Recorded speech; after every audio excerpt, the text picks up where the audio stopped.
But now it's like, hey, when the 30th hits, we're going to pull 30 grand out of your bank account. Who's going to fold and who's got the cash flow to pay it? Let's jump into it. Something a little bit controversial. Uh-oh. The famous line is, if you just get me leads, I'll close them. And I'm like, bro, you can't even close an open door. Why aren't you rich yet? I just gave you a bunch of money. I'm not rich yet. We've had people who have the audacity to be like, oh, I have to call my leads within 5 minutes. Like, I don't have the time for that. I'm like, well, no fucking shit. Welcome to Business 101. Like, this is how this works. What the fuck? No. And then like, this is not going to be in the podcast. We're going to cut this shit out. This is great podcast material.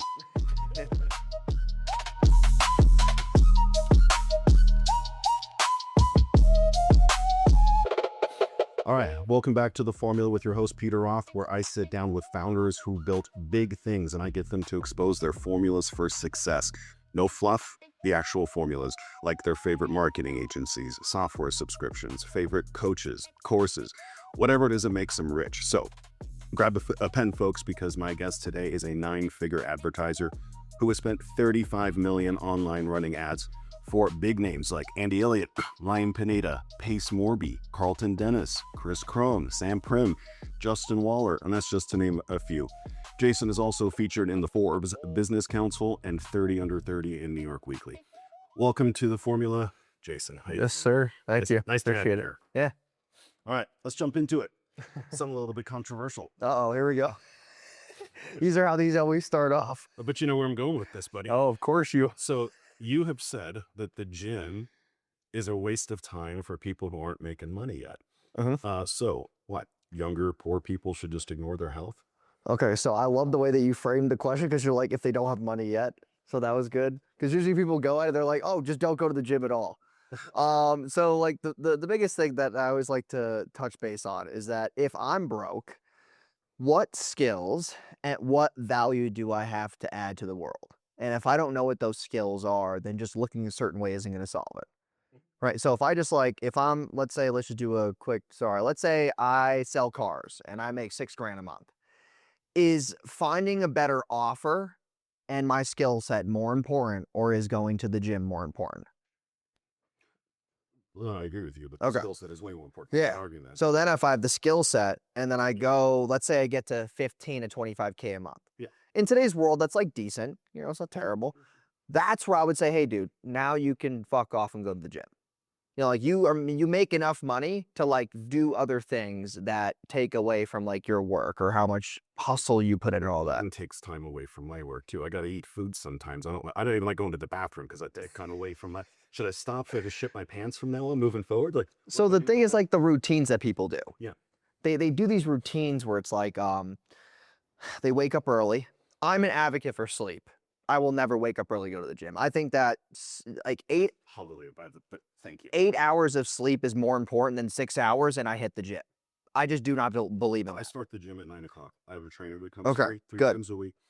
I do not start earlier than 9 a.m. because I'm not a morning person Yeah. at all, and I'm not ashamed to admit that. Like, I will look at the difference of like 6 hours of sleep versus 8, and when I just do like these 6-hour sleep days, like I usually have a headache in the morning, or I'm slower, or I feel like I have to pick up the pace early in the morning. And I see people do these whole things where they like wake up early as shit and they didn't get that much sleep.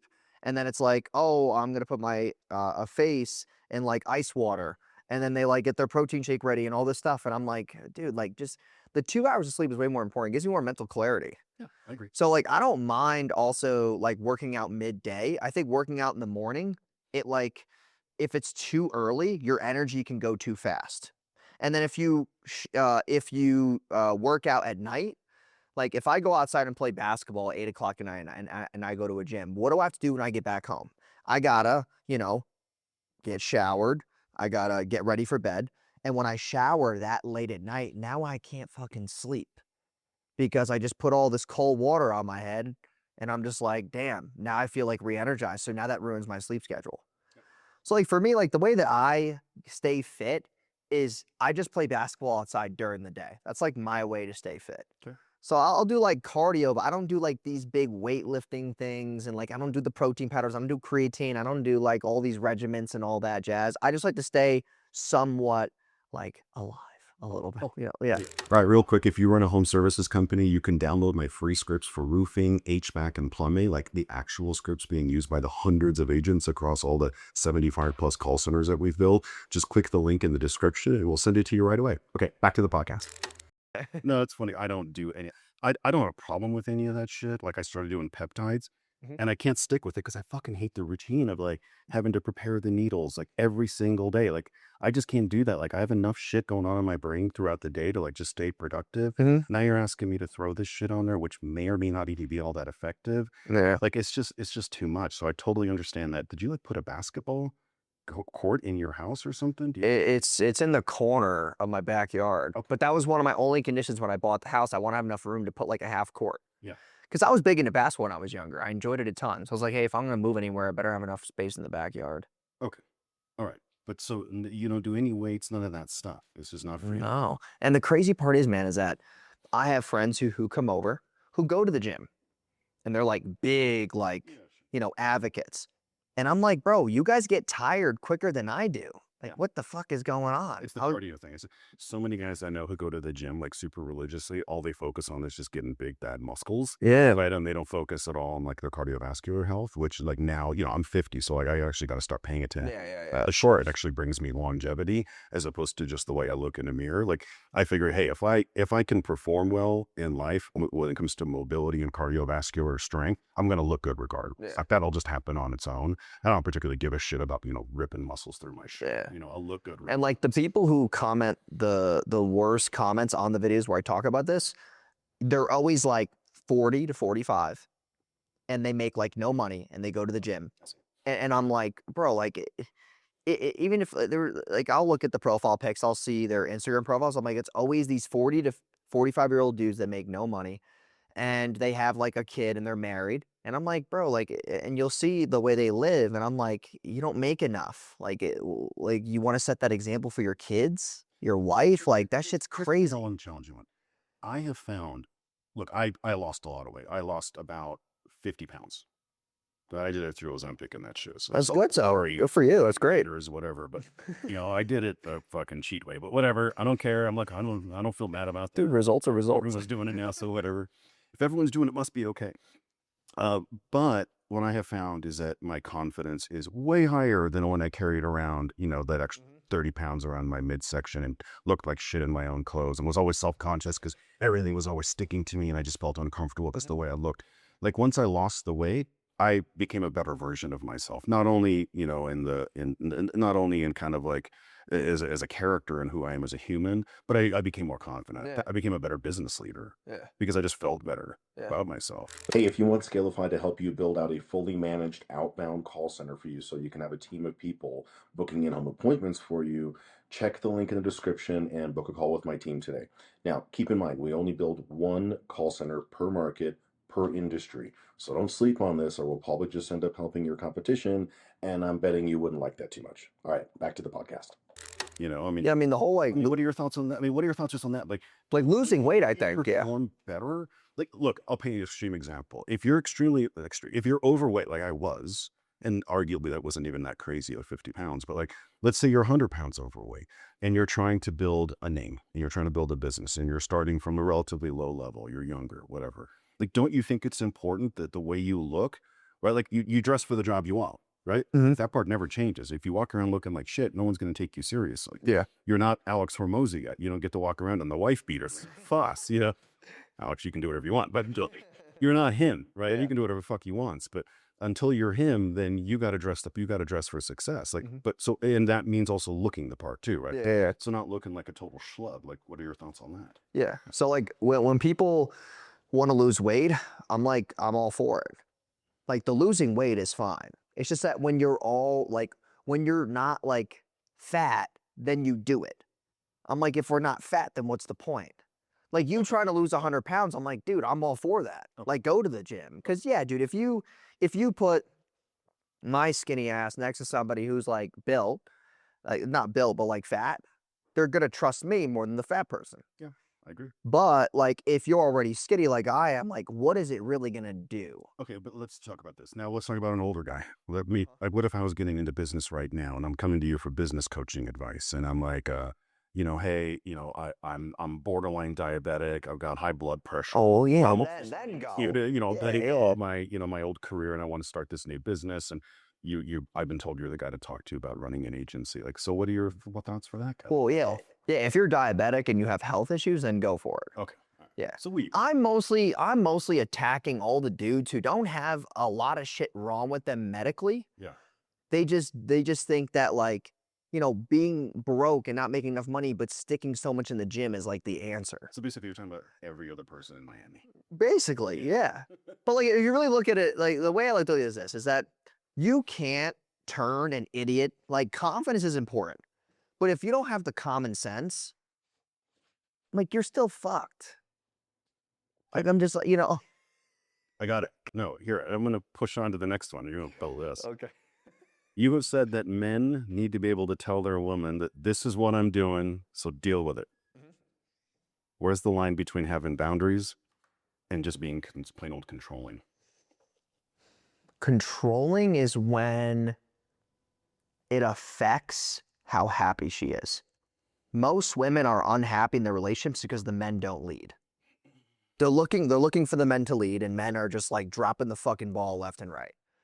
So like, most women, I Yeah. there are some who are A types for sure. Oh yeah. And that's Yes. cool. I love that. But Yeah. yeah, I agree with you. But like when women want to be led, when women want to be led, man, they want a leader in the house, not just like financially, but also like emotionally and like psychologically too. That holds the whole shit together. Especially when you have kids. Like I don't know what it feels like to have kids, but I feel like when you have kids, like women are nurturing that child. Like they need to know where the household's going. More so like, how is my kid's future? How much money do we make? Where the fuck do we live? What kind of school is he going to? Like what's his kid's future? Where I draw the line is where it gets physical, where they get controlling. Like, I mean, like hitting and stuff like that. Well, I mean, Yeah. Like that's where, it'd be weird if they're like, or like verbal abuse. yeah, sure. Like where they're like, oh, we're not doing this, or you're cursing out family members and you're being like over controlling. Okay.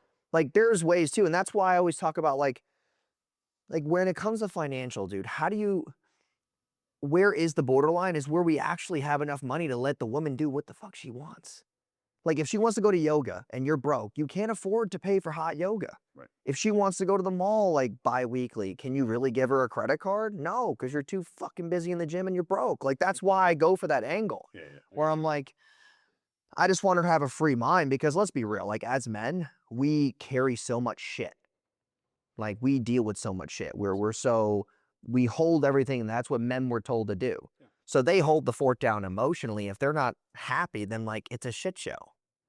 So like, yeah, I mean, that's where I would draw the line. Where you see that, like where you see your woman not emotionally holding you down, that's where you know like shit's kind of creeping downward.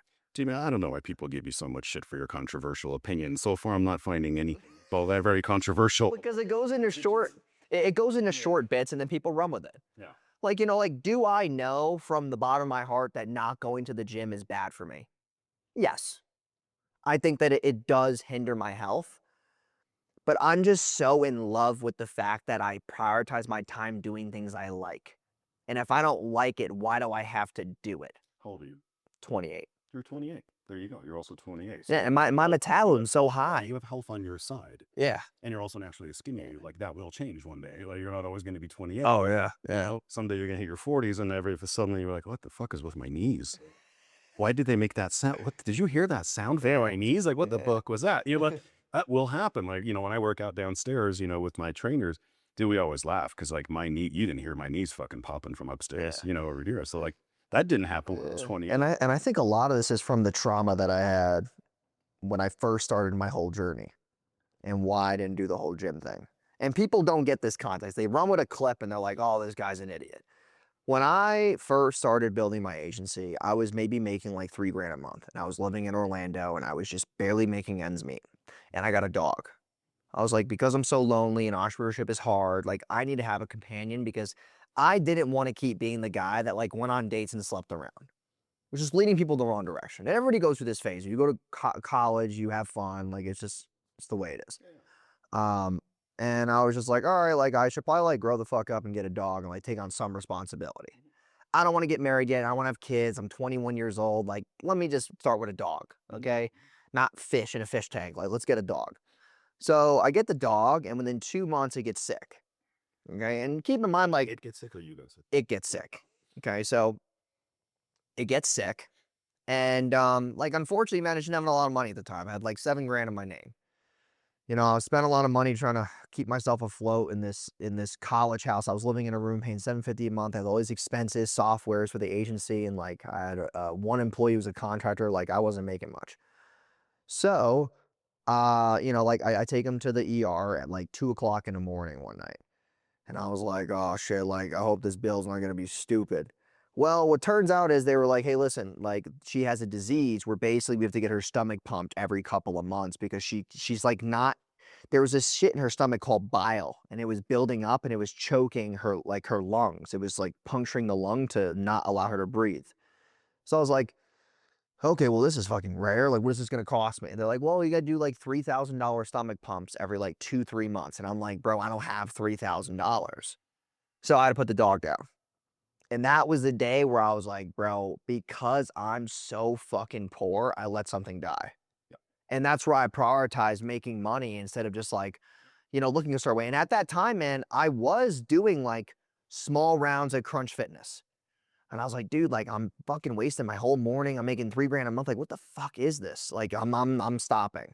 And then instead, I started waking up at 6 a.m., 6:30, and I just started fucking cold calling, grinding, cold email, and then I started building the business. And within 2 months, I hit 10K a month. And I was like, dude, all those hours that I got back from waking up early and just getting to the fucking point were just really important to me. And that shit fucked me up really bad. Cause at like 3 a.m. in the morning, dude, I'm like calling my dad and I'm like, you know, I'm decently religious, not like outward. I don't go online and talk about it. But I was like, Dad, does this make me a shitty person? I was like, you know, what is God gonna think? I was like, do you have to go to confession? Like, because I didn't have 3 grand every 2 months, does this make me an asshole? Like, am I gonna go to hell? And like, there was just a really low point in my life where I was like, I really let 3 grand every 2 months get in the way of something living. And that shit fucked me up really bad. And that was everything just switched for me, dude. I just went on a fucking rampage. Like I scaled the business so quick and I was like, holy shit. That makes a ton of sense, man. Like, honestly, if you, yeah, like you just put it yourself, I let something die because I didn't have my shit together. Yeah. If I had my life in better order, this poor little creature would still be alive, Yeah. living and breathing, and it wouldn't be my fucking Yeah. fault because I couldn't afford to keep. And then the crazy thing is that about a month ago, I had to take my current dog to the ER. She threw up like 4 times within an hour. I was like, this is kind of weird. Like, I don't really trust this shit. So I take her in and we set a vet world record. I'll get to that in a second. But like we go there and this is how bad people's finances are. So I get there, they're like, oh, we have to scope her, we had to do x-rays, fluids, all this shit. And like, you know, like I knew it was gonna be near 10 grand. I knew. I just didn't know the exact amount. So basically, like, you know, she sends me the quote and she's like, I'm gonna have someone from finance sit down with you. I'm like, fuck do you mean? Because no one usually pays it in full. Yeah. So it was like 13 grand or whatever. And she was like, okay, like this was gonna cost. The scoping should be done in 4 hours. Dude, she swallowed a 5.5 inch bone. Somehow she swallowed a 5.5 inch bone. It was a vet world record. It was stuck in the stomach line. And I was like, holy shit, dude. Everyone was stunned. Everyone thought it was fake. Pulled this thing out, saved her. And like the fact that she thought, she's like, yeah, like when we get a $13,000 bill, like to be honest with you, no one pays it. They just put the dog down. And I was like, damn, that was all the shit that I dealt with years ago. And like you're in this ER where there's like an open room with all these tables and a dog ran in. And like, you know, like I saw a dog just like die in front of me. I was sitting there waiting for the girl to come back and like this dog just dies in front of me. And like, you know, his bill was way higher. Like it's very loud in there so you can hear everything. She's got the clipboard and she's like, yeah, this is gonna be $6,800. And he's like, and dude, I started fucking crying a little bit because I was like, dude, this used to be me. Yep. And I was like, fuck, man, dude, that shit sucked. And I like felt so bad for the dude. So, Yeah. dude, I had to put my dog down 4 days ago. What? Yeah. It was the craziest story ever. He tore his ACL. He was running down the stairs right over there. It was snowy and he slipped because the stairs are super slick when it gets wet. And he slipped, tore his ACL. Now that's nothing to that. So it's adjacent to the story. Uh-huh. 2 days, I take him to the ER. They confirm he has a torn ACL. They want to put him on some gabapentin, which is a very typical, pain pill for dogs. Mhm. Put him on it. He starts he's an older dog. He's 13 or 14 years old, starts acting real loopy, drunk, falling over, bumping into walls, tripping on himself, rolling over, all kinds of crazy shit, which is weird because he's super athletic. And the next morning we wake up and he's completely non-responsive. He was breathing, but totally non-responsive, so like in a coma. And so, yeah, sadly. Sorry to hear that. And so, but I still, Tough. the purpose of telling you the story was, as I was there was this young girl there. She was probably like in her late teens, and she brings in this adorable little puppy that had swallowed something that was obviously stuck in his throat. And it was like a $1,500 bill. She could not pay it. And I went and I pulled the nurse aside and I told her, I was like, if she can't pay it, let me know. I'll pay for her bill. She ended up taking out financing. And I was like, well, that's for, she's got, like, don't get a dog if you can't afford a dog. Afford his, Dude, people underplay how expensive dogs can get. yeah, dude, one emergency and now Over 15, yeah, you had your dog for 13, 14 years. That's at least a 6-figure bill. All the visits, all the stuff. He was a weird one. He had nothing. What? I mean, just usual, usual. Yeah. Wear and tear, usual stuff. But See, like the Frenchies are freaking expensive, dude. Those got problems. is that what you got? Yeah. That's what we're thinking of getting next. God, they're so cute and they give you unconditional love like crazy. It's just that like you're gonna spend a lot. Yeah. Like they eat anything they find. Yep. But like also the only things you got to worry about are the snouts and the back legs. Yep. So the snouts, you're gonna have to, based on which one you get, you got to get the snout surgery. So you expand it. That's like $3K. So you have to just like get the snouts expanded because if they can't breathe at night, it's not a crazy surgery. There's no risk. It's just like, it's honestly really simple. I don't know why the fuck it's so much, but yeah, it's just $3K. They just split it. And then the second thing is going to be the back legs. My Frenchie that, I had another Frenchie with one of my exes years ago and its femur broke from jumping too much off couches and stuff. That was 11 grand to get the femur fixed. So the back leg just snapped off. Craziest shit I've ever seen, bro. Oh. Craziest shit. She was freaking yelping, going, "Ah," and I like had to drive her to an ER and like, that was crazy, bro. That was insane. Yeah, you just can't let them jump off high ground, high couches. You gotta be careful. Yeah. When they're a puppy, they're gonna do that kind of stuff. You just gotta like, reprimand them like really heavily. Like, also they're gonna eat their poop when they're puppies, which makes me throw up whenever I see like I have 2 of them. I have one that's 8 months, one that's 5 months right now. And the 5-month one is still not done with the eating the poop shit. I have a 13-year-old dog in that room over there. 13-year-old dog. This is great podcast material. He, Jordan, you're gonna love this. He runs out there and he eats. Okay, where do I begin this incredible? This was not going to be in the podcast. We're going to cut this shit out for sure. Back to the podcast. But yeah. Okay. All right, this one I know is going to be a tough one, and I know that some people have given you some ridicule about this, but you're pretty harsh about people, making like $40K a year and having kids and basically calling them idiots. So do you think that financial success is a prerequisite for starting a family, or is that just some elitist take on life? Oh, I think it's a prerequisite. I think that your income determines how your kid grows up. I agree. Yeah.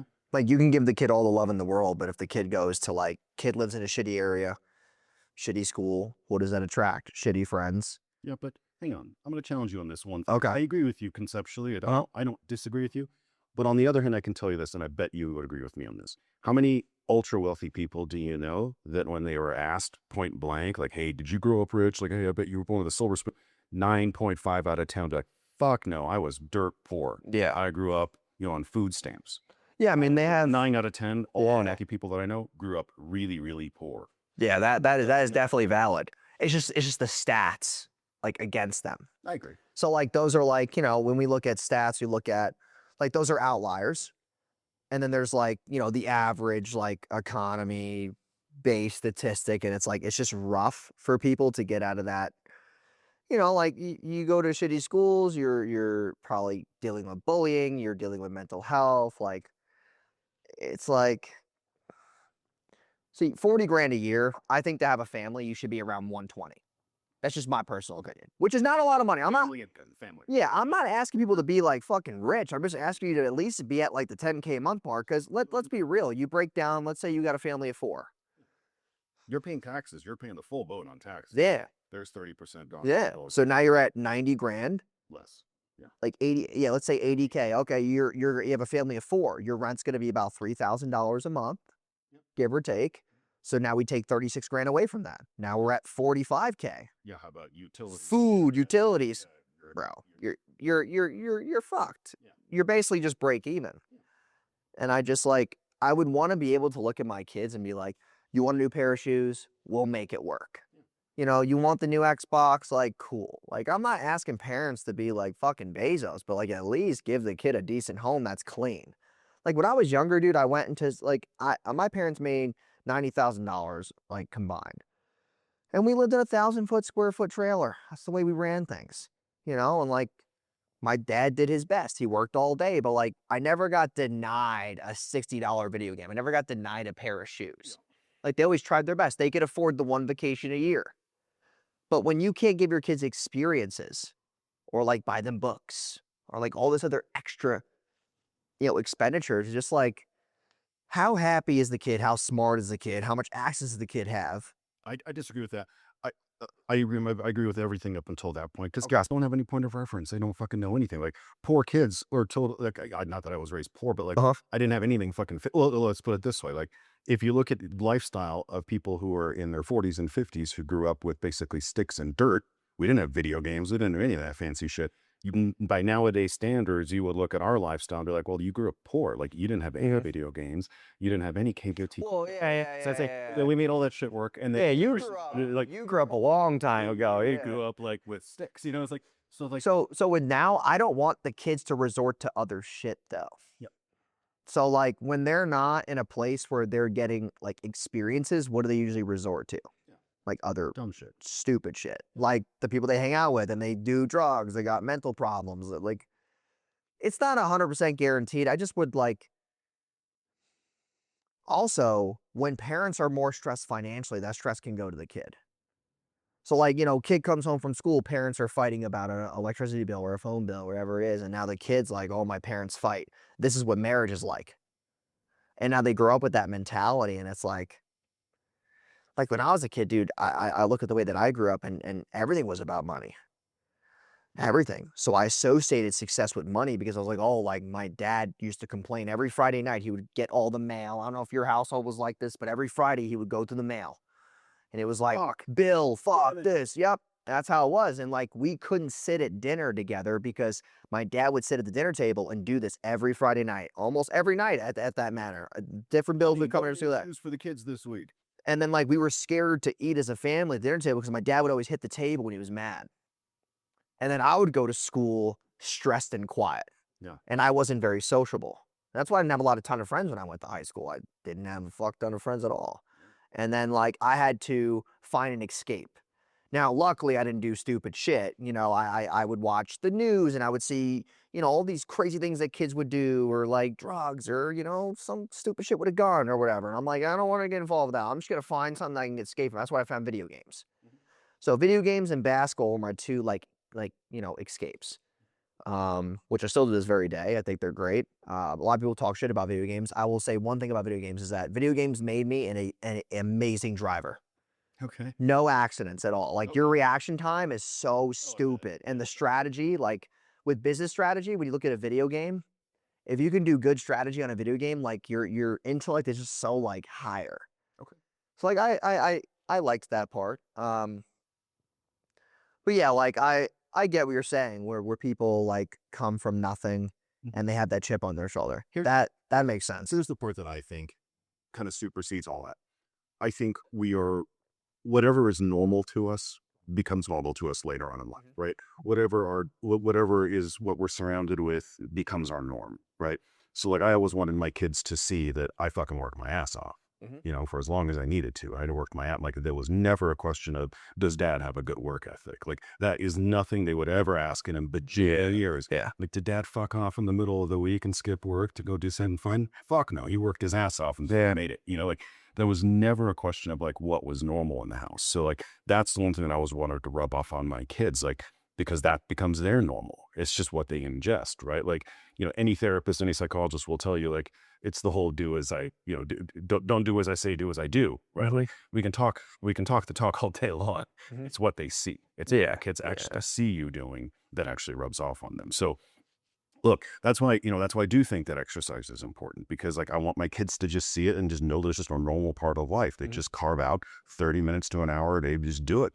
That's just part of their life. It's not a negotiable. It's just what we do. Yeah. I wasn't raised like that. My parents never worked out a day in their lives. I had to kind of develop, that mindset later on in life. But when it comes to money and it comes to work ethic, really work ethic more than anything.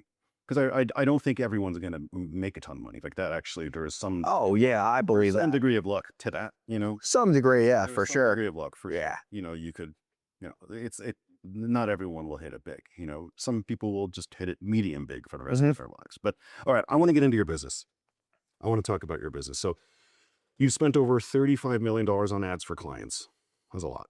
So what's the biggest mistake that you see business owners make when working with an agency? I'm sure you see it. Ooh, biggest mistake. And if not the biggest, then what are the biggest mistakes that you see that business owners make consistently when working with an agent? Things like you had enough time, like, oh, you didn't perform. Oh yeah, I got a laundry list. Yeah, that's probably the most common one. One would be they think they're good at sales, but they're not. They believe they are. The famous line is, if you just get me leads, I'll close them. And I'm like, bro, you ain't. Put me in front of a buyer, I'll sell it. I'm like, bro, you can't even close an open door. Like, whenever people say that, I'm just like, they're not closing shit. So that's the first one. Second is, people don't understand that there are things in a business that you invest money in that do not give you an ROI. So there's like intrinsic ROI. People believe, and the third thing is that people believe just because they spend money that they're supposed to get money back. And I'm like, while that's somewhat true, they think that there should be an ROI on things. There are some things in a business that do not give you an ROI that you can't see on paper, which is like brand, right? Which is like training people. Like you find an A player. Yeah, you could track revenue per employee, but it's not like this intrinsic thing that you just like fucking can hold. Like you can't hold it, you can't touch it. And there's like leadership, hiring one person over another, or paying an extra $2,000 a month for somebody versus somebody else. Like, there's no way to quantify it. It is a gut feeling instinct. And then fourth would be like just the lack of accountability. I think that a lot of people over the last 10 years have gotten into business because it's cool, but they just don't have what it fucking takes. Like, they're just like, yeah, I'm an entrepreneur. I sell this. And I'm like, okay. And then you work with them and you're like, this guy's a fucking I give dumbass. you money, you make me magic. Yeah. And I'm You like, make dude, me like, magic. you're a dumbass. Why aren't I rich yet? I just gave you a bunch of money. I'm not rich yet. You're and it's always the business owners, dude, that are always the quietest about how good they are that always do the best.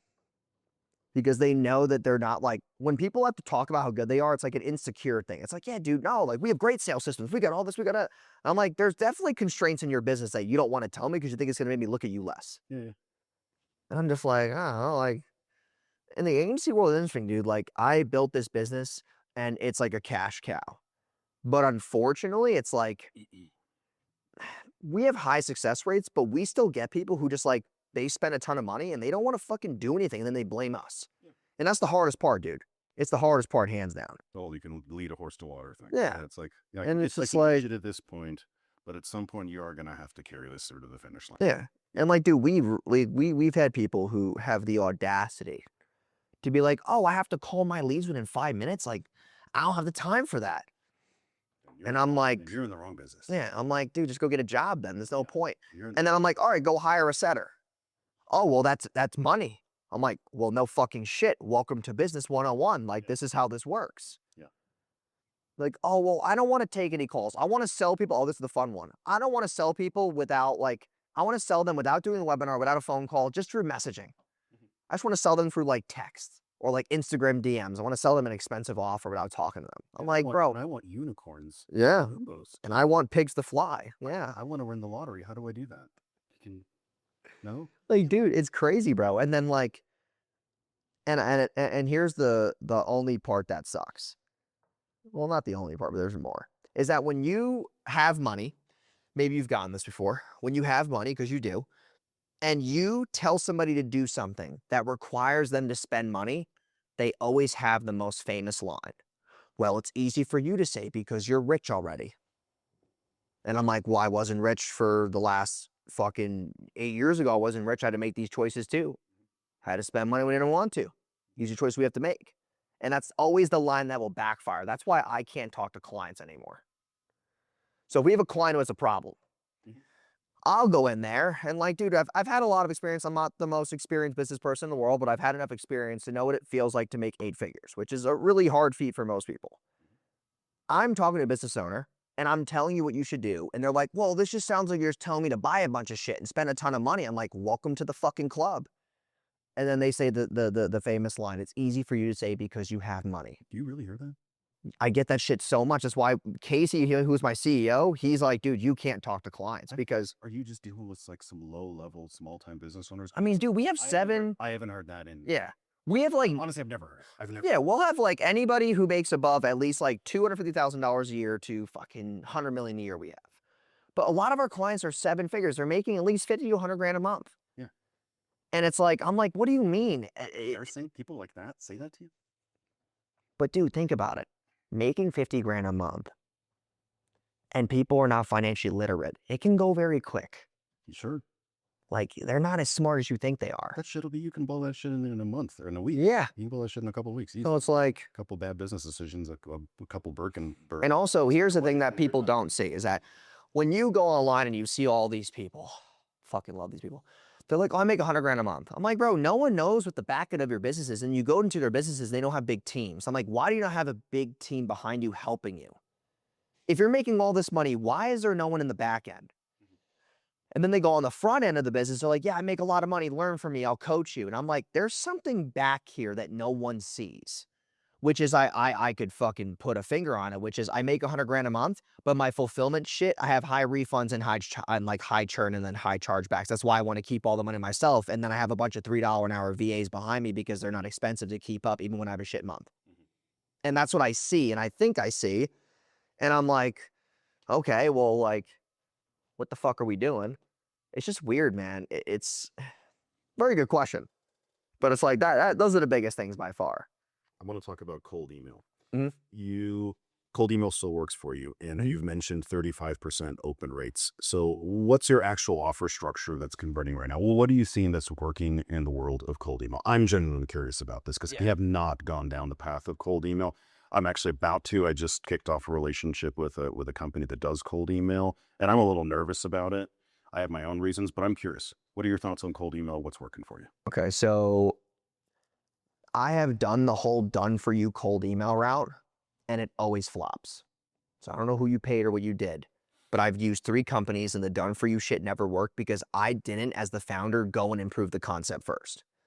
So I decided instead, like all the things that I do now, I mostly, if they're new, I go in and just like grunt work it for a week or 2 and like I will just like prove that foundation. So I use Instantly instead for cold email. And I break my lists up into niches. So like, I don't do the whole like, let's say, because I serve coaches, consultants, servers, pros. I was like, like, fuck that. Let's just go into mini niches. So I have like a whole entire cold email campaign just for lawyers, one for tax planners, one for insurance businesses. I have one for financial advisors or 401k fee advisors. And then I have like all these different ones, estate planners, people who sell IULs. I have all these different campaigns that I set up through Instantly. And the way that I do it is I take a case study from each niche and I put it in all 3 of the emails. And I'll send 3 emails once every 2 days. And then after that, they go to a reactivation campaign to get like reactivated with a new case study. The biggest thing with cold email is I just spent more money on domains so that my open rates were higher. So I set my daily limit on email to like 300 emails a day. Some people want to send a fuck ton of emails on cold. I love that shit. But it's like, you got to go on each niche. Like I go 300, 300, 300. Like I'll send like maybe 4,000 to 5,000 a day. And like, I don't have much issues with open rate because when you buy enough domains, you're only sending like 2 emails a day on a domain. So I just recommend buying more domains. They warm up quicker and then you send less per day. Cause like when you use Instantly, it'll tell you, oh, send 25 emails a day per domain. And I'm like, I've tried that and my open rates will decrease because I'm just pushing through much through the SMTP through the server. So I'm like, I'm just going to buy 400 domains and let 2 of these fuckers, 3 of the fuckers go out a day. So that's the way I did it. And then also what I use is the website visitors tool on Instantly. So like when someone visits my landing page and they don't opt in, I can pull their information and then it goes into a cold email campaign through Instantly. So I can scoop up all those and then I do a super match through Instantly. So you can pay extra. Yeah, it's like you could pay extra credits through Instantly to basically get like their LinkedIn info and their phone number and stuff. Then I send that to dialer.io and then my outbound team dials. So that's how I get more out of cold email. I don't just use cold email. I loop it through the website visitors and then I just get their info, goes into dialer.io, and then my outbound team will call them quick. Do you do this for other clients too? No, I've never sold that for anybody. It's just something you do. With Yeah, it's something I did. I never really sold it. Yeah. Why are you against the idea of monetizing that for other clients? If that's, it just seems like it would be something like an easy upsell. If you're already dealing with clients in the marketing space, how hard will that be? Like, hey, we've already got this other service and we already know what the hell we're doing. Yeah, I mean, I just never. Easy thing. Yeah, I mean, like when I think about offers that I'm pushing, like from the perspective that we're at, if we introduce a product, it's a lot of changes to systems and fulfillment. So like, you know, I only introduce like one new product like every like fucking 6 months, if anything. That's a lot right there. Okay. Well, I just Yeah. like, I don't know what the frequency is, but when I threw too much on the team, I started to see culture drop and people were starting to quit. And that was like 4 years ago. When I was like, oh, let's sell this, let's sell this, let's sell this. Everyone's fucking overwhelmed. They're like, yeah, I fucking quit. So I was like, all right, well, I got to stop being so, because I'm excited about shit. I'm like, oh, let's release fucking everything, you know? And it just turned against me. So now when we roll something out, like we have a small like advisory team inside the company. Mostly works with portfolio clients, people who want to give equity based on what revenue benchmarks we hit. And it's like me, John, Andrew, and like Sean and Alyssa and Sabrina. And we just work with these clients who do want to do equity deals. This small advisory team will work with any new offers that we have. So like there's another offer that I'm thinking about pushing. And it's funny because yesterday I had my sales team text me twice. They're like, 2 people asked for this today. I'm like, fuck, couldn't even sell it. A lot of people right now want done for you YouTube organic videos and posting and SEO and thumbnails. And I've been thinking about it for months. So what I do is this. I'm not going to say names, but I bought from 2 people in the space. Whenever I look at new offers that I'm going to push, I buy from other people first. So I'll buy it with no intention of getting results. I'm like, I don't give a fuck. I'm just buying to see what's under the hood. So I bought 2. One was like 15K, one was 28K. I was like, all right, cool. Like these are interesting price points. I want to see what the fuck they do. The 15K one was for 4 months. I got 1 video a week, right? That was edited and posted in SEO and thumbnails. To be honest, dog shit editing.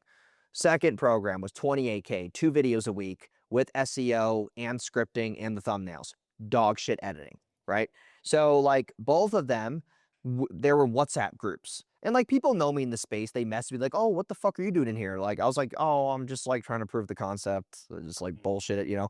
And then they're like, dude, I fucking hate this program. I'm like, oh, Jesus. Okay. Like, why do you not like it? So now I message every person in the program. What do you like? What do you not like? And then I do like cold outreach in the group. And then from what they tell me, I'm like, okay, my offer is going to have this and not this. And the biggest thing was the editing. They're like, bro, this editing, like I want it to look like Iman Ghazi. That's what everybody says in the fucking chat. They're like, I want it to look like Iman Ghazi. So I'm like, okay, how can I fulfill on Iman Ghazi based editing without breaking the bank? Because to be realistic with you, like the person that edits Iman's videos, he's paying $3,000 to $5,000 per video edited, which is a lot for a YouTube editor. And I found somebody who was like, dude, you could probably get this for like $80 a minute. I'm like, okay, $80 a minute. That's the average video is 10 minutes. It's $800, 2 videos a week, $1,600 times 4. How the fuck am I going to make money? I have to charge like $50K to make money. And no one's going to buy that on a 1-call close, even a 2-call. So I'm like, So now I'm like, okay, how do I build my own in-house video team to drop the cost per minute to 40, 50, 30, and still have decent like 8 out of 10 editing? Maybe not Iman, but how do I get like that subpar editing into the market without compromising quality? And then the second thing that people hated was every time I get sent a video, I gotta fucking check it for grammar issues. They're like, every time I gotta check if they spell the word and the apostrophe and the we are is correct. I'm like, okay, they don't want a grammar check, they want this. So I gotta hire a grammar VA who just does grammar. You're going to watch every video and you're going to watch every fucking frame and you're going to get paid X amount and blah, blah, blah, blah, blah. And that's the way it's going to be. And then we're going to incentivize you on how less revisions you get. So if you make X amount of money a month Every time a client approves the video in the first try, you get paid X amount per video. If the client asks for a revision, you're fucked. That's basically what it's going to look like. Yeah. So that's the way we did that structure. So I'm building all this out right now. And then the editors, I got it down to like $45 a minute. So I was able to mass it to where it's $45 a minute, $450, $900 times 4. I can charge like 5 to 6K a month and not get railed. So that's the method. And then what people were saying is, I don't have the time to film. They're like, I don't have the time to film. I would imagine 9 of the 10 businesses. Okay. So I was sitting there and I was like, well, maybe it's because the videos are too overwhelming. The topics are overwhelming, you need too much shit. So I was like, okay, why don't we, instead of giving them 10 to 20 minute videos, we give them 5 to 10 minute videos instead that are still like pack a punch value? Because let's be real, if they want to get into YouTube, they're not worried about 10-minute videos because they are not getting fucking enough money from AdSense to give a shit. So why would I want to give you a 10-minute video? Why don't I just give you 5 to 8 minutes? You pack a punch, you're happy, you're fulfilled, and you're not tired. So I'm doing that too. So I look at other offers. I'm like, why were these offers trash? And then the other thing that people hated was my onboarding call was 2 hours long. I'm like, what? Like, what the hell are we talking about for 2 hours? I'm like, bro, you just got to add me to YouTube as a creator, and then you have to fill out a Google Doc. Like, it's not that deep. Yeah. I was like, why was my onboarding call 2 hours? And I was on this call, and I was like, holy shit, dude. Like, for all the shit we did for 2 hours, it brought me no fucking results at all. I'm like, okay, well, that was dog crap. What are they even talking about for 2 hours? Your YouTube strategy, what lead magnets are you getting me in the comment section? What links are you using Hyros to track it? I'm like, yeah, while that stuff's important, they just want, like, people who want YouTube, they don't fucking care about how much money they're making from it. They care about how much subs they get, the views, the watch time. Like, yeah, we track our YouTube money, but like, it's not enough to run around naked and get excited about. Yeah. You're only going to care about it once you have traction and you get a quick win. Once the client gets a quick win, they're like, oh, my video got over 1,000 views. They're happy. If a client's getting 100 views a video, they're like, dude, fuck you. Like, that's what they care about. So as soon as they get the quick win, then we can set a call and be like, okay, how do we scale this more? Yeah. Let's add this implementation. Let's implement this. Yeah. Let's implement that. So I'm like, I'm about to release this, and I'm like, I'm excited about it because I'm like, now that I bought these 2 other offers that they said they were so great, I'm like, just like, no. And then also what people were saying is they're like, oh, there was not enough A/B split testing. So, okay, so what does A/B split testing make me do? Well, I have to make an extra thumbnail per video. How much does that cost me? $10. Okay, well, if I spit out $10 for every 2 videos, it's $20 times 16 weeks you're in the program. You know, that's, what is that, fucking $320? I'm gonna let $320 get in the way of you just being satisfied about something. And then I can mass it and like figure that out. But like, yeah, like there's so many industries that I figured out. But yeah, that's really how I looked at that. Okay. I want to get your current state of the coaching / agency world, because I know you got a pretty strong opinion on this, and I'm actually kind of curious to hear your thoughts because things are changing pretty fast. So what are your thoughts on there? Biggest thing is like trust. People just don't trust anybody no more. They've been burned too many times. They got overpromised, underdelivered. And like, you know, like I said before, it's nothing against the coaches, but like, there's this thing been going on. I don't know if you see this on like Instagram and shit, but people are like, oh, I'm shutting my business down to do this thing instead. Like, I'm shutting my coaching business down that was making 200 grand a month to do this. Why would you shut it down if it was making money? And they're trying to use it as an angle of like, oh, well, this method is better instead. And they're just repackaging their offer and selling it again. And I'm like, how are people supposed to trust us when everyone's fucking around? Like, how are they supposed to even like give us the benefit or the time of day? Like, how? And then if I go on an ad and I'm like, yeah, like, you know, we do X amount of revenue and like we do this, now it's all about me. But you were going to go to the guy who doesn't know what the fuck he's talking about, has no business acumen.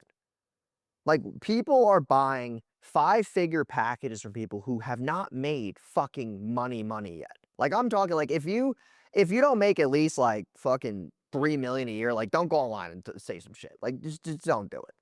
To go from 0 to 3 million takes a lot more than going from 0 to 500K. Like, 500K, dude, you could do that fucking in your sleep. Like, it's not as hard as people think it is. But you got to have the assiduity. That's like my favorite word. The ability to sit in a chair and do shit. and work. And people don't have assiduity. And like also it's this thing of people are trying to sell higher ticket packages with less fulfillment, and that's ruining the consumer niche. So they're like, oh, well, I don't want to sell done for you. I want to sell done with you. I want to sell do it yourself, but I want to sell it at the same price. And people are buying these offers. They're trying to do the work themselves. And they're like, nah, fuck this. I got scammed. I'm like, well, you know, that may be true, but you still bought it anyway. Like you bought it. Why would you buy that? Like someone told you something on the phone and swayed you the wrong way and sales pressured you and whatever the fuck is going on. You bought this thing and now you don't like it. And it's like, and then they come to the next call and they're like, oh, like I've been burned before. It's like the same shit every time. I've been burned. I bought this thing, this coaching thing, and like now it's this and blah, blah, blah. And it's like, I think consumers are just like over the last 6 months, just getting smarter though. Like they're questioning more things on the phone. That's what happens when you burn people. Yeah. Over and they become more intelligent and they become less trustworthy. And then it becomes harder for guys like you and I who are actually, you know, do the shit. Don't just talk the talk, but actually walk the walk. It becomes harder for us in a good way because we actually can rise to the occasion. Yeah. Right. Because we're not just here spewing off nonsense. We're actually doing the work and we're actually putting the actual, you know, the real work out there. Right. And showing people that we actually perform and actually give them real results. And I think that's a good thing. Right. I think we need it. Right. It's like it's a correction in the market that has to happen. Well, single market, there always has to be a correction because that's what happens when you fuck people over. Eventually they become smarter and they stop trusting people. And then the wannabes get shaken out. Again, a good thing. And then the cream rises to the top. Yeah. This is a good thing. Right? This is normal. Well, yeah, it gets a lot of people. All of the fittest, right? Yeah, it gets a lot of people off the feed who run ads who shouldn't be running ads who offer that shit. Speaking of which, is that you just segued into it. So Facebook is now doing monthly invoicing, right? So what does that mean for new entrepreneurs? Because that's going to be tough. Yeah. So what does that mean? So like it's really just going to wean out all the bullshit. Like people who are used to using credit cards, right, and getting all the points and trying to live the lifestyle online and use their credit card points to go on trips and use it to sell people. Use my points anymore now? Because I do that shit all the time. It's like, dude, I'm kind of upset about it. Like, you know, because like, dude, like I don't. How does that affect my points? Well, because you can only use bank transfer now. Wait. So Facebook, you can't use credit card anymore now? Is what you're saying? No. If you switch to monthly invoicing, you can't use credit card. I feel like they switched mine over, and I feel like I'm still using a credit card. Am I crazy? Or are they gonna phase that out for me too? No, April 1st is where they're moving all of them. Yeah, they're moving all of the. Some people got selected for it, some people didn't. It depends on spend. So like, I don't know if you have it, but if you go to payment settings on Facebook Business Manager and you click your ad account and go to view payment methods, if you see a yellow banner above your credit card, it's going to say like on April 1st, we're switching you to monthly invoicing. It's not for everyone, but some people have been selected for it. Monthly invoicing, no credit card, bank transfer. No credit card, bank and ACH only. Why are they doing it? I think they're getting a lot of chargebacks. Yeah. They're getting a lot of chargebacks, number one. And number two is they're tired of all the bullshit on the feed. So now they want to wean out all the crappy businesses.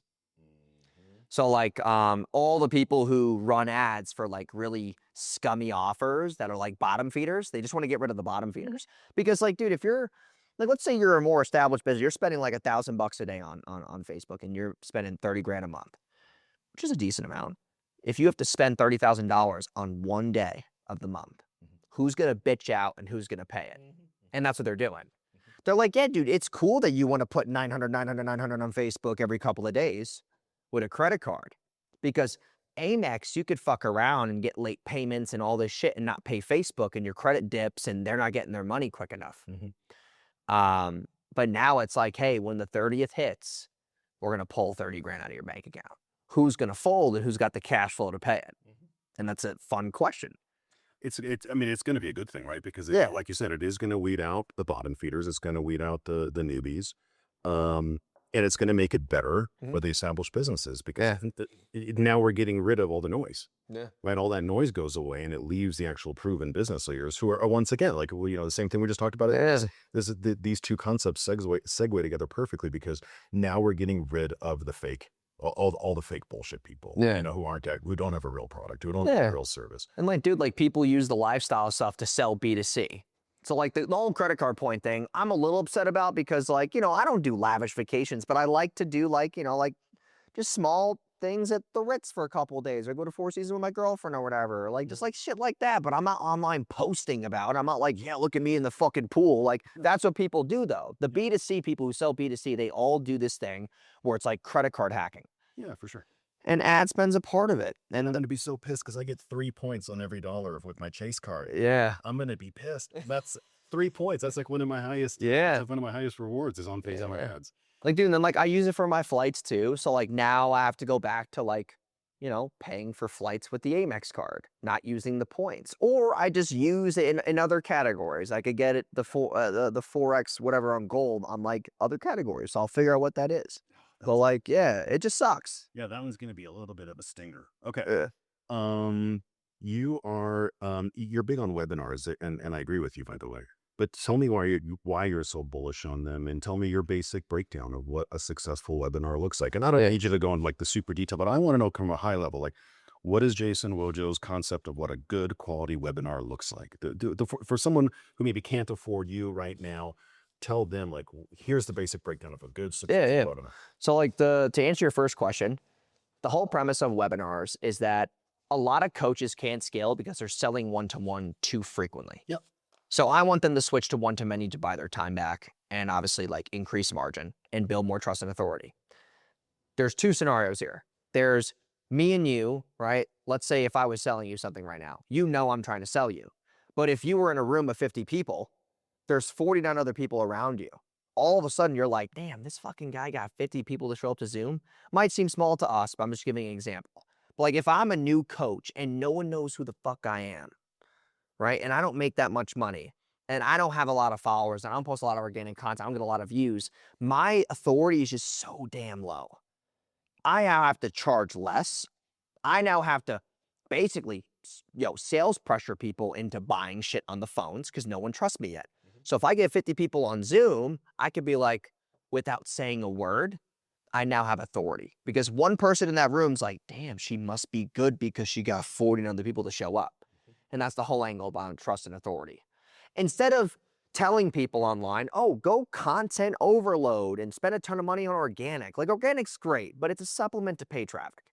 You're not going to just scale your business only through organic. You still need that, like you still need predictable traffic to turn the knob on and know when you can, turn it back down and turn it back up, right? So yeah, like not just posting 7 videos a day like Gary Vee and being like, like organically viral. It's hard to go viral. Your chances of running ads versus going viral, like, dude, the ads win every day of the week. You could post 100 videos that you think are going to go viral, and then the market's the judge. The market then says, nope, nope, nope, nope. And you're like, damn, 100 videos in, I got them edited for $30 each. I spent godly amounts of money. I spent a lot of time, and I got nothing to show for it, right? And now with the webinar piece, it's like, if I'm looking at a successful webinar, what does that look like? If I'm running a webinar, I am making sure that my result-driven promise is like really, really good, right? If I'm any coach or consultant or service pro, I want to make sure that people know what the hell I do in one sentence. And it's got to be able to say, I help X avatar achieve X in X days without X, Y, and Z. What things I want to get them away from? What result am I driving? Most people's offers are like trash. They're like, they're just like really vague. Like if I had 2 offers side by side and I'm like, reveal how I'm helping med spas grow their revenue by 20% in 30 days. Not really that great. Not really. It's like too fucking vague. But instead, if I said, here's like, reveal how I'm helping med spas land 60 new hydrofacial clients every 30 days. Now I have an expectation. I'm in my head and I'm like, okay, 20% growth. If I'm making 10 grand a month, that's only $2,000. But if I can get 60 new hydrofacial clients every month, that's 60 times 20. Okay, I know how much money I could be making and it's a better promise. And most offers are not good because their fulfillment's not good. They go vague on the front end because the fulfillment's trash. And that's where the coaching space has gone. You'll see offers that are just too like they're just not willing to like go a little bold. Because they don't really know that they're certain that someone can get a result. So like step away a little, right? So like once the offer's good, then you're driving traffic through ads and you're getting maybe $5 to $10 to sign up on a webinar because it's a free opt-in, right? We get them in, we have SMS and emails that nurture them. you know, a setter's calling the leads the week of to nurture and confirm those leads, and then they show up. You know, average show rates are 25, 30% on a webinar. So if you get 100 signups, 30 show up. That's great. If I pay 100, like let's say I get 100 signups. If I pay $10, that's $1,000 to get 30 people to show up. That's fantastic. That's good. That's fantastic. But people are like, oh, well, what's my guarantee that people will buy? Like, let's As soon as I know what my fucking guarantee. want to choke them out. Yeah, seriously. So then it's like, all right, if I get 30 people live, I'm either going to get 7 to 10% of them to buy straight up, or I'm going to get 15% to 20% to book a call. But those people are pre-educated. So if I get 30 people to show up, that's 4 to 5. That's about 3 to 5 booked calls that listen to me for 60 minutes. So you got a super high closing percentage. Way better close. Way better. Yeah. People are so used to now, like, oh, DM to a setter, to an app, to a. I'm like, You can skip. You just get to skip all those. I'm like, bro, just do 1 hour a week. Just give me 1 hour a You week. got a short one call close. Short. Yeah. 15, 20 minutes. Because now they know the investment. They just all they're asking is buying You don't questions. have to do the rapport building. You don't have to do any of that shit. You go straight to, hey, nice to see you again. Hey, I'm so good. It's the fun. Great running into you again. And now there's no sales resistance. No. So they wanted to book the call. I gave them the option. Yeah. If you listen for 60 minutes, you have the choice. Yeah. It's just an easier layup. Jason Wojo, it's a pleasure to have you on the show today, sir. How will people find you? Where's the best place for people to find you? Yeah, they can go on Instagram at the Jason Wojo, or they can go to our website, www.thewojomedia.com, and check out how we can help you grow your business. Okay, I'm going to put all that stuff into the description, so that's all going to be there, folks. Thank you for coming to watch The Formula today. Peace out. Peace.